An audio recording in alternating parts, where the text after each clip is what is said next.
The following tutorial is a step-by-step introduction to the basics of SimulationX. The sample browser, which can be found in the backstage area of SimulationX, provides a comprehensive collection of sample models from different applications, industries, and domains. Here you can choose the model to be loaded by double-clicking or choosing right-click and open. To show the examples of the multi-body mechanics domain, select MBS Mechanics in the sample browser's tree view, and double-click on BucketCylinderHydraulics. You should now be able to see the model and a result window open in SimulationX. We'll now quickly go over the parts of the graphical user interface. The ribbon menu at the top of the screen provides tools to create models and to control the simulation. The library bar at left provides access to model elements grouped into different topical libraries in a hierarchical order. The output area at the bottom of the screen displays notifications, warning messages, and errors. The content of the output area can be saved, exported as text, and printed. The parameter table contains the properties of your model or the selected element. Likewise, the results table contains the results of your model or the selected element. At the right side of the screen is the components bar showing all the elements used in the model. The right side of the screen also gives you access to additional functions such as the Result Window Manager, where you can control which result windows are displayed.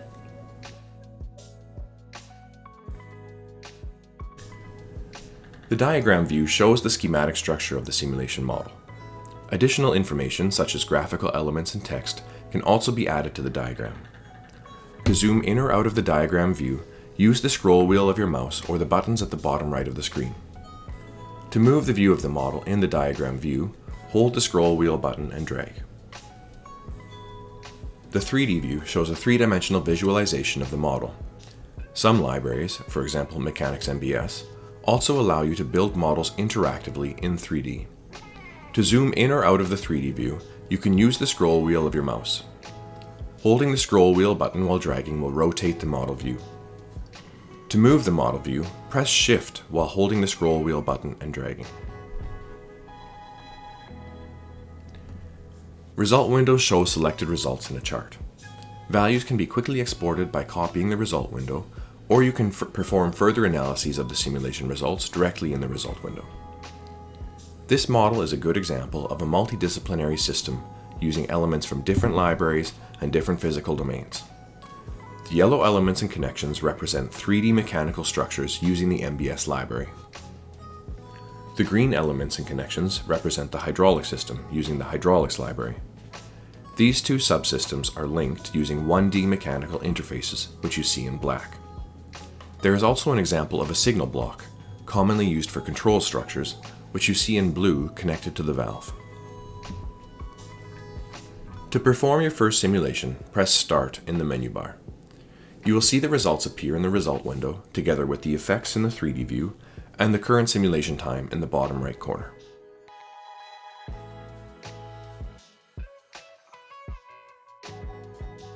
The animation can be replayed by switching to the Simulation tab in the menu ribbon and pressing play in the animation area.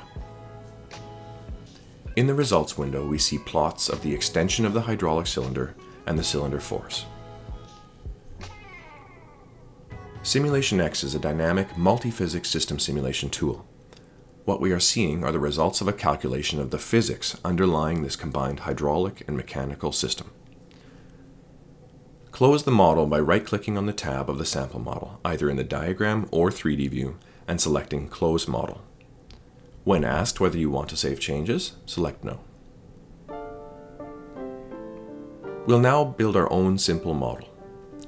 In case an empty model is not already open, you can create a new model selecting File, New, or by clicking on the File icon in the Quick Access toolbar at the top. To begin, go to Mechanics, Linear Mechanics in the library bar. Click on the spring, hold the mouse button and drag the element into the diagram view. Then release the mouse button.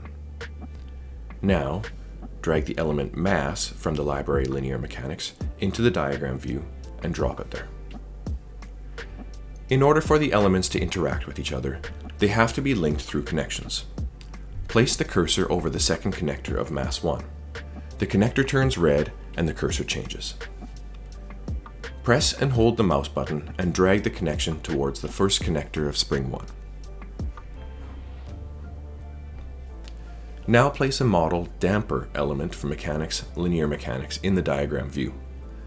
Connect the model element damper 1 with the existing structure.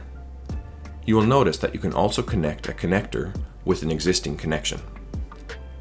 With the created structure, it's already possible to simulate a simple one-mass oscillator. To set the properties of each element, it's necessary to specify the parameters. Double-click on the element mass 1 in the diagram view to open the properties window of this element. The properties window is also where you can find a link to the documentation of the corresponding element. Click on the tab Parameters and set the value for mass to 5 kilograms and the value for initial displacement to 20 millimeters. As meters is the default unit for initial displacement, choose the unit millimeters in the tab next to the value. If you change the unit from meters to millimeters, SimulationX will adapt the value accordingly. By holding the Shift key while changing the unit, you can change only the parameter's unit and not its value. Now you can close the properties window of mass 1 by pressing the X or clicking outside of the window. Set the properties for spring 1 and damper 1 in the same fashion, setting the spring stiffness to be 20,000 newtons per meter and the damping coefficient to be 20 newton-seconds per meter. Before starting a simulation, it's necessary to choose which specific results out of all possible outputs should be logged for later analyses.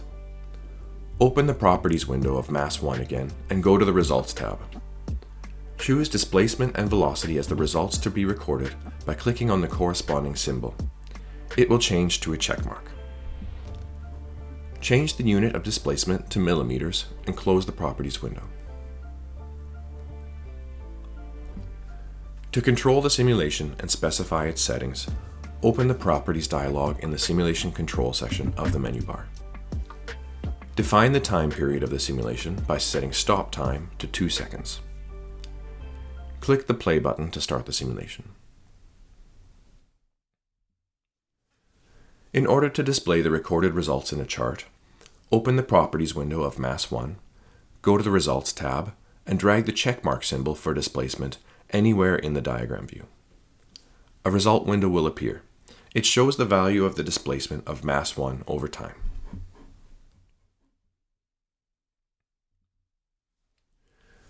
We'll now create an alternative model structure and carry out some analyses. Place the element spring damper backlash and the element mass from the library linear mechanics into the diagram view beside your model and connect both new elements. As you will see in the following steps, the element type spring damper backlash can represent the same physical correlation as the single elements spring and damper, depending on the parameters. Select spring damper 1 in the diagram view. Its parameters are now displayed in the parameters table. Change their values by double-clicking in the box with the corresponding value and setting the stiffness of spring damper 1 to 20,000 newtons per meter and damping to 20 newton-seconds per meter. Change the properties of mass 2 in the same manner, setting the mass to be 5 kilograms and the initial displacement to 20 millimeters. Spring damper 1 now has the same properties as the connected elements spring 1 and damper 1.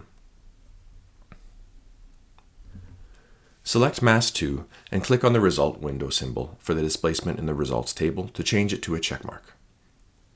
Now drag and drop the result window symbol for the displacement onto the diagram view. As the new model has not yet been simulated, no simulation results are available in the result window. Reset the previous calculation by clicking the back button in the menu bar. Start the simulation with the play button. You can now compare the displacements of mass 1 and mass 2. The results should be identical.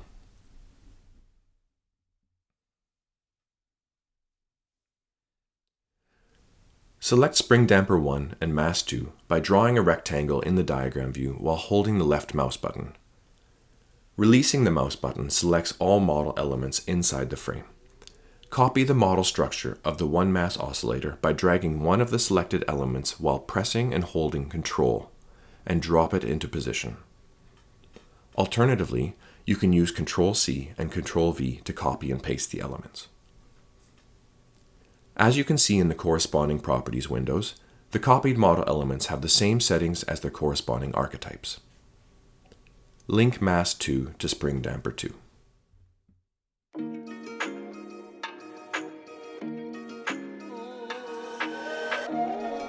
We'll now demonstrate how to customize the appearance of your network model.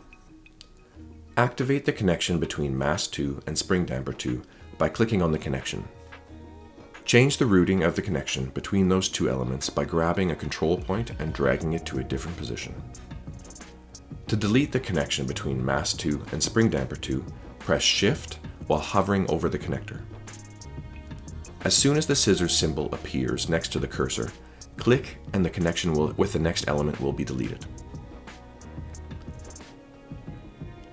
If a selected connection is deleted, just using the delete button, not only the connection between one element and the next one is deleted, but also all other branches of that connection. To move a connection line, you can grab the line by hovering over the selected connection and then moving the line to a parallel position. This option is only available if there are two rectangular bends in the connection before the next model element or node. Let's now change the parameters of Spring Damper 2 and Mass 3. Set the spring stiffness to be 1000 newtons per meter. Set the damping coefficient to be 2 newton seconds per meter. Finally, set the mass of Mass 3 to be 1 kilogram and the initial displacement to be at the at-rest position of 0 millimeters.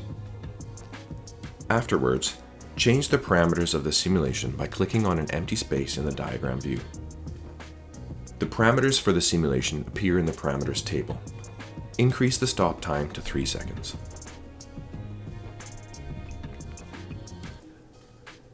Reset the calculation by clicking the back button in the menu bar. Start the simulation. The result window, mass2.x, will change due to the extension of the simulation time in the step before. Click on Mass 3 and drag the result window symbol for the displacement into the diagram view. The displacement of Mass 3 is displayed in a separate window. For better comparison of the interaction between both masses, you can display both curves within one diagram. To do this, grab the legend symbol of mass2.x in its result window and drop it near the center of the result window of mass3.x. Be careful not to drop mass2.x on one of the operator buttons in the middle of the window, as this will result in both functions being merged. Both curves are now displayed within one diagram. As the graphs have the same units, both share the same x and y axes.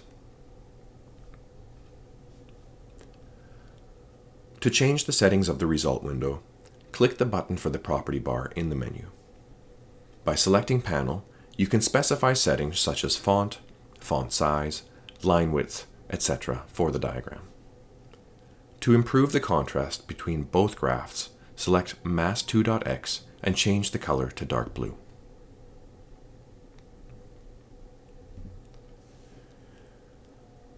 We'll now perform a fast Fourier transform of the resulting displacements.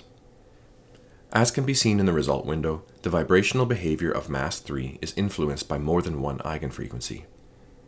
To analyze the vibrational behavior of both masses in the frequency domain, there is an option to perform a fast Fourier transform in the result window. Click on the FFT button in the menu bar of the result window. The x-axis of the chart will become frequencies. To take measurements within the chart, select the FFT of mass2.x in the legend to activate the frequency spectrum of Mass 2. Click in the result window and hold the mouse button and drag it. You will see a crosshair and the exact values for x and y at the chosen point. As long as you keep the mouse button pushed, the crosshair is attached to the graph and will follow its course while the corresponding values are displayed in the box. It's also possible to freeze results in the result window to compare different parameter settings. Press Shift while clicking on the Freeze button in the result window to pin an image of the diagram to the background of the window. Change the stiffness of Spring Damper 1 to 40,000 newtons per meter.